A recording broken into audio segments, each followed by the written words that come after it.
মাথা সরাও।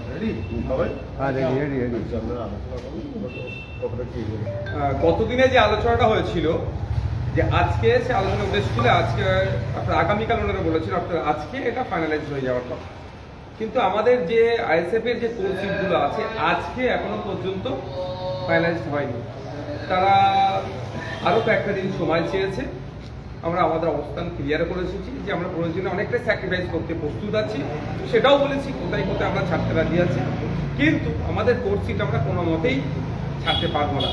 তো দু একটা দিন টাইম চেয়েছে, বৃহত্তর স্বার্থের কথা মাথায় রেখে আমরা আরও কয়েকটা দিন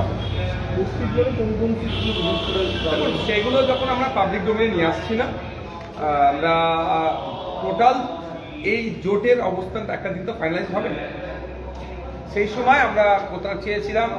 এখন বিজেপি তৃণমূল তারা প্রায় প্রার্থী তালিকা প্রায় চূড়ান্ত করে ফেলেছে, সেখানে এখনো বামেদের সঙ্গে আপনাদের এখনো জোটটা নিয়ে এখনো জটিলতা। আমরা তো হ্যাঁ আমরা চাইছি স্পিড আপ হোক, কিন্তু আলোচনা তো থাকবেই। তা আমাদের পার্টির মধ্যেও যেমন আলোচনা আছে, গণতন্ত্রের পরিবেশ আছে, বামেদের মধ্যেও সেটা আছে, সেটা তারা বারবার বোঝাচ্ছেন। আমরা কিন্তু এটা বারবার বোঝানোর চেষ্টা করছি যে এটা স্পিড আপ হোক। তবে বৃহত্তর স্বার্থের কথা মাথায় রেখে বিজেপি তৃণমূল তো আলাদা নয়, তারা বাদ করে নেওয়ার চেষ্টা করছে। ঠিক যেভাবে 2021-এ এনআরসিসি এর ভয় দেখিয়ে পার করেছে, এবার এসআইআর এর ভয় দেখিয়ে পার করার চেষ্টা করছে। তা আমরা তো ওই রাজনীতি করি না, আমরা মূল্যবোধের রাজনীতি করি। মানুষকে শিক্ষা, স্বাস্থ্য, কর্মসংস্থানের যে বেহাল দশা বাংলা, তার পরিবর্তন করতে হবে।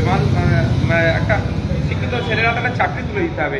শ্রমজীবী মানুষের শ্রমের মূল্যায়ন হচ্ছে না, কৃষকরা উৎপাদিত ফসলের দাম পাচ্ছে না, হসপিটালে গেলে সরকারি ট্রিটমেন্ট পাচ্ছে না, আপনার স্কুলের টিচার না, এই যে অব্যবস্থা চলছে, এই অব্যবস্থার পরিবর্তন করার জন্য স্যাক্রিফাইস করছি। আরেকটা বিষয় যে সমস্যাটা কোথায়, সিপিএমকে নিয়ে নাকি শরীরদের? না, ওটা পার্টিকুলার ব্যাপার না। আমি বামেদের সাথে তো আমরা জোট করতে এসেছি, বামেদের সাথে কি আলোচনা হচ্ছে সেটা বলছি। বামেদের সাথে যে আলোচনা দাঁড়িয়েছে সেটা হচ্ছে আমাদের কয়েকটি আমাদের যে কোর্ট সিটগুলো আছে সেইগুলো নিয়ে এখনো ফাইনালাইজ হয়নি। বাকি সিটগুলোর অনেক একটা অংশ ফাইনালাইজ হয়ে গেছে, বাকি যেটা আছে সেটার জন্য আমরা অপেক্ষা করছি। সেই সংখ্যাটা এখনো বলছি। কবের মধ্যে মোটামুটি আশা করছি? ওনারা একটা দুটো দিন টাইম চেয়েছে, আর কয়েকটি টাইম চেয়েছে বলি।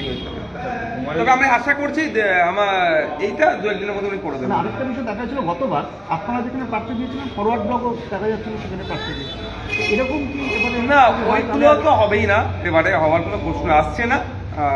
এক নম্বর কথা। দ্বিতীয় হচ্ছে এই জন্যই এত আগে থেকে আমরা শুরু করেছি। আইএসএফ এত আগে থেকে কেন জোট শুরু করেছে, যে এই জন্যই যে গতবারে যেই জায়গাগুলো ফাঁক ছিল বা প্রচার প্রসারের ক্ষেত্রে বুথের স্তর পর্যন্ত নামানোর ক্ষেত্রে যে সমস্যাগুলো ছিল, আর না সমস্যার সম্মুখীন হতো, এগুলো আগে থেকে আমরা করছি।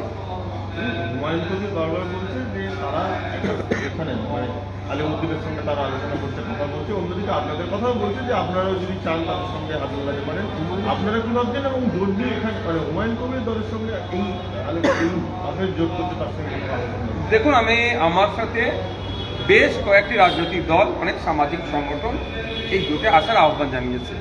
যারাই আমাকে জোটে আসার আহ্বান জানিয়েছে, আমি বামেদের সাথে তাদের লিয়াজও করিয়ে দেওয়ার চেষ্টা করেছি, যে ওখান থেকেই কথা আলোচনা।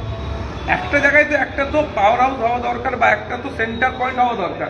তো আমি আমার মুখে আলোচনা করবো, বামেরা বামেদের মুখে আলোচনা করবে, ওই সিট তোমাকে দেবো, ওই সিট দেবো, একটা হটস্পট যেতে পারে। সেন্টার পয়েন্ট হিসাবে আমরা বামেদের দিকে করছি। তো সুতরাং যারা আলোচনা করছে বামেদের সাথে, হুমায়ুন কবির এলে কোনো প্রশ্ন তো অনেক থাকছে। এখন আমরা যে আলোচনাটা এখন বামেদের সাথে করছি, আগে আমার দিকটা ক্লিয়ার করে নিই। আমার সিট নেই, যে কোর সিট নেই, যে মতভেদ করছে সেটা ক্লিয়ার করি, পরবর্তী পদক্ষেপ কি কি আছে সেগুলো বলবো। এখন আপনাদের আলোচনায় হুমায়ুন কবিরের দলের না, আমাদের আলোচনা আইএসএফ এর আলোচনার মধ্যে, আইএসএফ ওই আপনার যোগাযোগ করেছিল না আমার সাথে।